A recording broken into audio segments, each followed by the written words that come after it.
Hi, നമ്മളിന്ന് നോക്കുന്നത് mightier than വാർ എന്ന് പറഞ്ഞിട്ടുള്ള ഒരു ചെറിയൊരു പോയമാണ്. ഓക്കെ, അപ്പം ഇത് ടോണി വാൽഷ് ആണ്. അപ്പം നമുക്ക് ആദ്യം എന്താ നോക്കാം.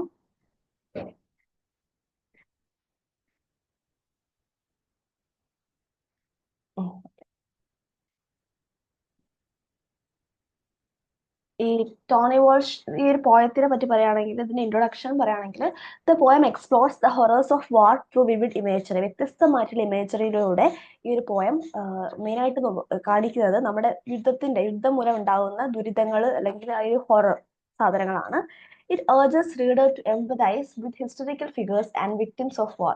അതായത് നമ്മൾ ഈ ഒരു വാറിന്റെ യുദ്ധത്തിന്റെ വിക്ടിം ആയിട്ടുള്ള ആൾക്കാരുടെ കൂടെ അവരോടൊന്ന് എംപതൈസ് ചെയ്യാൻ വേണ്ടിയിട്ട് നമ്മുടെ ഈ പോയം നമ്മളെ പ്രേരിപ്പിക്കുന്നുണ്ട്.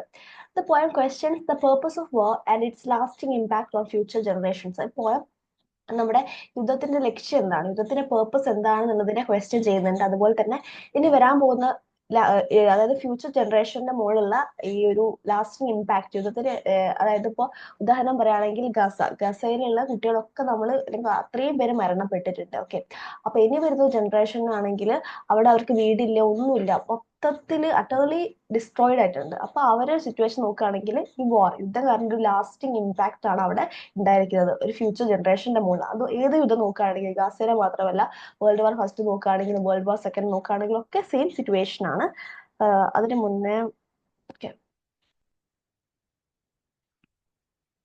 അടുത്തത് സമ്മറിയിൽ നമ്മൾ ഒരു ലൈൻ എടുത്തിട്ടുണ്ട്. Imagine all those faces from the history books the news. നമ്മൾ ഹിസ്റ്ററി ബുക്സിലും ന്യൂസിലൊക്കെ കാണുന്ന എല്ലാ മുഖങ്ങളെയും നിങ്ങളൊന്ന് ആലോചിച്ച് നോക്കൂ എന്ന് പറയാണ്. ആ ഹിസ്റ്ററി ബുക്സിലോട് ഉദ്ദേശിക്കുന്നത് നമ്മൾ വേൾഡ് വാർ ഫസ്റ്റും സെക്കൻഡും ഒക്കെ ഉണ്ടായ സമയത്ത് യുദ്ധത്തിന് മരണപ്പെട്ടല്ലെങ്കിൽ ആ യുദ്ധം ബാധിച്ചിട്ടുള്ള ആൾക്കാരെ ഒന്ന് ആലോചിച്ച് നോക്കൂ. അല്ലെങ്കിൽ നമ്മൾ ന്യൂസിൽ കാണുന്ന അച്ഛനും അമ്മയും നഷ്ടപ്പെട്ട കുട്ടികളെ നിങ്ങളൊന്ന് ആലോചിച്ച് നോക്കൂ, അല്ലെങ്കിൽ മക്കളെ നഷ്ടപ്പെട്ട പാരന്റ്സിനെ നിങ്ങളൊന്ന് ആലോചിച്ച് നോക്കൂ. The poem asks us to put ourselves in the shoes of people who have witnessed war. ഈ വാറിന് സാക്ഷിയായിട്ടുള്ള യുദ്ധത്തിന് സാക്ഷിയായിട്ടുള്ള ആൾക്കാരുടെ സ്ഥാനത്ത് നിങ്ങളാണെങ്കിൽ നിങ്ങളൊന്ന് ചിന്തിച്ചു നോക്കൂ, നിങ്ങളുടെ അവസ്ഥ എന്തായിരിക്കും. നിങ്ങളിപ്പം അല്ലെങ്കിൽ ഗാസയിൽ നിങ്ങളാണെങ്കിൽ നിങ്ങളെ പാരന്റ്സും നിങ്ങളെ ബ്രദേഴ്സും നിങ്ങളെല്ലാവരും മരണപ്പെട്ട് നിങ്ങൾ ഒറ്റയ്ക്കാണ്. നിങ്ങളുടെ അവസ്ഥ നിങ്ങളൊന്ന് ആലോചിച്ച് നോക്കൂ.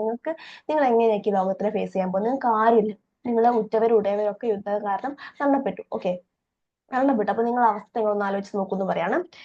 പിന്നെ വരുന്നത് encourages reflection on the struggles of war survivors.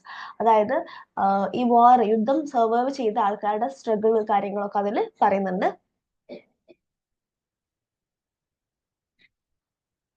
പിന്നെ വരുന്നത് ദ റിയാലിറ്റി ഓഫ് വാർ എന്ന് പറഞ്ഞ സാധനമാണ്. Imagine waking up to find that's you are the only one. നിങ്ങൾ ആലോചിച്ച് നോക്കൂ, നിങ്ങൾ ഉണർന്ന് എണീക്കുന്ന സമയത്ത് നിങ്ങൾ ഒറ്റയൊരാൾ മാത്രമേ ബാക്കിയുള്ളൂ. നിങ്ങൾ ആ സിറ്റുവേഷൻ ഒന്ന് ആലോചിച്ച് നോക്കൂ. Highlights the devastating loss of families and communities. നമ്മുടെ ഫാമിലീസും കമ്മ്യൂണിറ്റീസ്, നമ്മുടെ കമ്മ്യൂണിറ്റിയിലുള്ള എല്ലാ ആൾക്കാരും മരിച്ചിട്ടുണ്ട്. ആ ഒരു സിറ്റുവേഷൻ നിങ്ങൾ ആലോചിച്ച് നോക്കൂ. The loneliness and trauma experienced by war victims. ഇവിടെ സൂചിപ്പിക്കുന്നത് ഒരു ട്രോമ വെച്ചിട്ടുണ്ടെങ്കിൽ എന്താ, നമ്മുടെ വാർ വിക്ടിംസ് അനുഭവിക്കുന്ന ഒരു വേദന അല്ലെങ്കിൽ ഒരു ട്രോമ, ആ ഒരു ഒറ്റപ്പെടൽ കാര്യങ്ങളെ പറ്റി നിങ്ങളൊന്ന് ചിന്തിച്ചു നോക്കൂ എന്ന് പറയാണ്. അതിനു മുന്നേ നമ്മളെ ഈ ടോണി വാൾഷ് എന്ന് പറയുന്ന ഒരു ബ്രിട്ടീഷ് പോയറ്റ് ആണ്, എഡ്യൂക്കേറ്റർ ആണ്. അത് ഞാൻ പറയാൻ വിട്ടുപോയി. ടോണി വാൾഷ് എന്ന് പറയുന്ന ഒരു ബ്രിട്ടീഷ് പോയറ്റ് ആണ്, എഡ്യൂക്കേറ്റർ ആണ്. അത് നിങ്ങളൊന്ന് ആലോചിച്ച് വെക്കാം. ഓക്കെ, അടുത്തത് the experience of feeling war. Imagine being so afraid U up and leave your home. അതായത് നിങ്ങൾ ആലോചിച്ച് നോക്കൂ, നിങ്ങൾ വളരെ പേടിച്ചറിഞ്ഞിട്ട് നിങ്ങൾ നിങ്ങളെ എണീറ്റിട്ട് വീട് വിട്ടു പോകുന്ന ഒരു അവസ്ഥ ആലോചിച്ച് നോക്കൂ. Describe the fear describes the fear and desperation of those force to flee. അതായത് ഫ്ലീ വെച്ചിട്ടുണ്ടെങ്കിൽ നമ്മൾ ഓടിപ്പോവുക. നാട് വിട്ടില്ലെങ്കിൽ അവരുടെ ഒരു വേദന, അവരുടെ ഒരു പേടി ഒക്കെ നിങ്ങളൊന്ന് ആലോചിച്ച് നോക്കൂ. Blitzkrieg indicating sudden and overwhelming attacks. അതുകൊണ്ട് ഉദ്ദേശിക്കുന്നത്, ആ ഒരു ടേം കൊണ്ട് ഉദ്ദേശിക്കുന്നത് നമ്മൾ സഡൻ ആയിട്ടുള്ള പെട്ടെന്നായിട്ടുള്ള ഒരു ഓവർവെൽമിംഗ് അറ്റാക്കിനെയാണ് ആ ഒരു ടേം കൊണ്ട് ഉദ്ദേശിക്കുന്നത്. ആ ടെക്സ്റ്റിലുണ്ട്. The burden of survival, the dilemmas, the decisions you must make, emphasizes the tough choices refugees face. അതായത് യുദ്ധം കാരണം നിങ്ങൾക്ക് എല്ലാം നഷ്ടപ്പെട്ടു, നിങ്ങളുടെ രാജ്യത്തിന് നിൽക്കാൻ പറ്റില്ല, അപ്പൊ നിങ്ങൾ ഇനി എങ്ങോട്ട് പോകും എന്നുള്ളൊരു ക്വസ്റ്റ്യൻ മാർക്ക്. ഓക്കെ, നിങ്ങൾ ഇനി ഏത് രാജ്യത്ത് പോകും, എവിടെ ഞങ്ങൾ താമസിക്കും, ഞങ്ങൾ എല്ലാ സാധനങ്ങളും നഷ്ടപ്പെട്ടു. അപ്പൊ നിങ്ങൾ എടുക്കേണ്ടി വരുന്ന ഒരു തീരുമാനം, ആ ഒരു സിറ്റുവേഷൻ നിങ്ങൾ ഒന്ന് ആലോചിച്ച് നോക്കും. നമ്മുടെ റെഫ്യൂജീസ് എടുക്കേണ്ടി വരുന്ന, അഭയാർത്ഥികൾ എടുക്കേണ്ടി വരുന്ന ആ ഒരു തീരുമാനം നിങ്ങൾ ഒന്ന് ആലോചിച്ച് നോക്കും.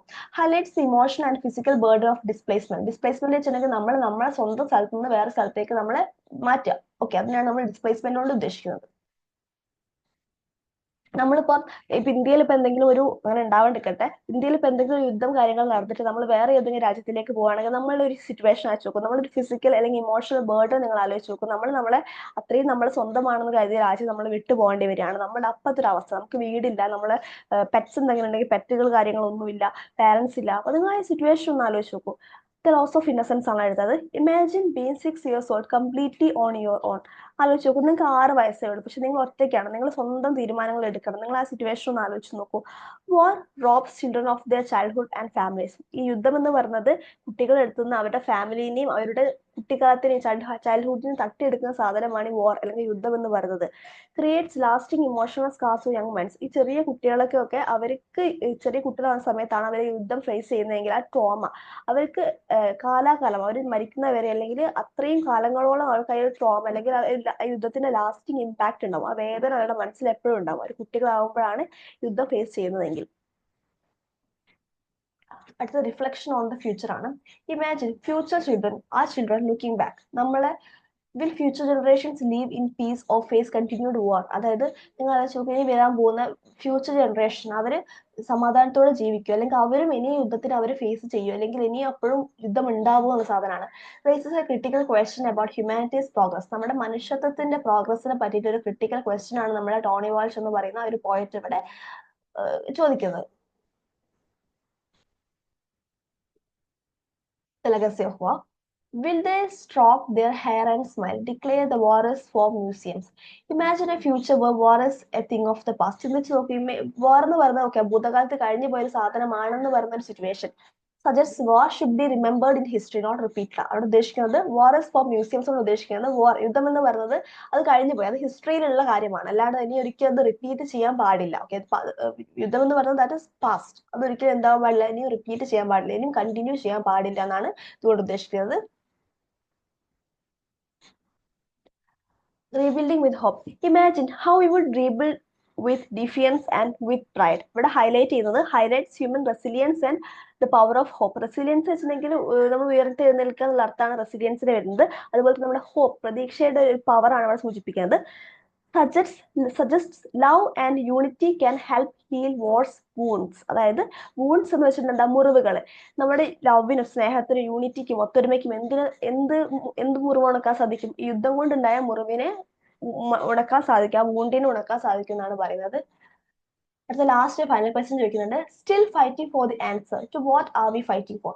നമ്മൾ ആർക്ക് വേണ്ടിയാണ് യുദ്ധം ചെയ്യുന്നത്, നമ്മൾ എന്തിനു വേണ്ടിയാണ് യുദ്ധം ചെയ്യുന്നത്? Challenges readers to think the purpose of war. ഈ യുദ്ധത്തിനൊക്കെ അർത്ഥം എന്താണ്, യുദ്ധത്തിനൊക്കെ ലക്ഷ്യം എന്താണ്? Leaves audience with thought provoking question about peace and humanity. അപ്പൊ ഈ പോയ അവസാനിക്കുന്നത് ഒരു തോട്ട് പ്രൊവോക്കിംഗ് ക്വസ്റ്റ്യനോട് കൂടിയിട്ടാണ്. എന്താണ് ഈ ഒരു യുദ്ധത്തിന്റെ ആ ഒരു പേർപ്പസ്, ലക്ഷ്യം എന്താണ്, അല്ലെങ്കിൽ ഇത് ആർക്ക് വേണ്ടിയാണ് യുദ്ധം എന്നുള്ള ഒരു ക്വസ്റ്റ്യനോട് കൂടിയിട്ടാണ് ഈ ഒരു നമ്മുടെ ഈ ഒരു ഇത് അവസാനിക്കുന്നത്. ഓക്കെ, അപ്പൊ നിങ്ങൾ ഈ ഒരു പോയത്തിൽ മെയിൻ ആയിട്ട് ആലോചിക്കേണ്ടത് യുദ്ധം മൂലം ഉണ്ടാകുന്ന പ്രശ്നങ്ങൾ, കാര്യങ്ങൾ, പ്രത്യേകിച്ച് കുട്ടികൾ എങ്ങനെയാണ് ഈ ഒരു വാറിനെ അവർ ഫേസ് ചെയ്യുന്നത്, അവർക്ക് എങ്ങനെയാണ് ഈ വാർ കാരണം ഉണ്ടാകുന്ന ഈ വൂൺസ്, മുറിവുകളൊക്കെ എങ്ങനെയാണ് ഉണങ്ങുക, അല്ലെങ്കിൽ കാലാകാലം മുറിവുകൾ അവർക്ക് അവിടെ ഉണ്ടാവും. അതുപോലെ തന്നെ ഒരു 6 വയസ്സുള്ള കുട്ടിയാണെങ്കിൽ നിങ്ങൾക്ക് നിങ്ങളുടെ പാരന്റ്സിനെ എല്ലാവരും നഷ്ടപ്പെട്ടു, നിങ്ങൾ ഒറ്റയ്ക്കാണ്, നിങ്ങൾ എങ്ങനെയാണ് ഈ ലോകത്തിനെ ഫേസ് ചെയ്യുക? അങ്ങനത്തെ കുറച്ച് ഇതാണ് നമ്മുടെ പോയം സ്റ്റാർട്ട് ചെയ്യുന്നത് തന്നെ. Imagine all those faces from the history books the news. നിങ്ങൾ ഇങ്ങനെയാണ് ഈ പോയം സ്റ്റാർട്ട് ചെയ്യുന്നത്. അതായത് നിങ്ങൾ ആലോചിച്ച് നോക്കുക, ഹിസ്റ്ററി ബുക്സിലുള്ള നിങ്ങൾ വേൾഡ് വാർ ഫസ്റ്റ് പഠിക്കുന്ന സമയത്ത്, വേൾഡ് വാർ സെക്കൻഡ് പഠിക്കുന്ന സമയത്തൊക്കെ ഹിസ്റ്ററി ബുക്കിൽ ഒരുപാട് ഫിഗർ ഉണ്ടാവും. നമ്മളെ ആൻ ഫ്രാങ്കിനെ പോലത്തെ ഒരുപാട് ഫിഗേഴ്സ് ഉണ്ടാവും. ഇങ്ങനെ യുദ്ധം മൂലം ഈ ഹോളോകോസ്റ്റ് ക്യാമ്പിലുള്ള, യുദ്ധം മൂലം അത്രയും സഫർ ചെയ്ത ഒരുപാട് ആൾക്കാരുണ്ട്. അവരെയൊക്കെ നിങ്ങൾ ആലോചിച്ച് നോക്കൂ, നിങ്ങൾ ന്യൂസിൽ കാണുന്ന മുഖങ്ങളെ ആലോചിച്ച് നോക്കൂ. ന്യൂസിൽ നമ്മളെ ഈ ഗസയിൽ ഇഷ്യൂ ഉണ്ടായ സമയത്ത് മക്കൾ നഷ്ടപ്പെട്ട എത്ര പാരന്റ്സ് ഉണ്ട്, എത്ര കുട്ടികൾ നഷ്ടപ്പെട്ട, അതുപോലെ തന്നെ അച്ഛനെയും അമ്മനെയും നഷ്ടപ്പെട്ട, പാരന്റ്സ് നഷ്ടപ്പെട്ട എത്ര കുട്ടികളുണ്ട്. നിങ്ങൾ അവരൊക്കെ പെയിൻ നിങ്ങൾ ആലോചിച്ച് നോക്കും. നമ്മൾ ആർക്ക് വേണ്ടിയാണ് യുദ്ധം ചെയ്യുന്നത്, നമ്മൾ എന്തിനു വേണ്ടിയാണ് യുദ്ധം ചെയ്യുന്നത്, ഈ യുദ്ധത്തിന്റെ പേർപ്പസ് എന്താണ്? ഇങ്ങനത്തെ കുറച്ച് കാര്യങ്ങളാണ് നമ്മുടെ ഈ സെഷനിൽ നമ്മൾ ഡീൽ ചെയ്തത്. ഓക്കെ, അപ്പൊ അത്രയേ ഉള്ളൂ. Thank you.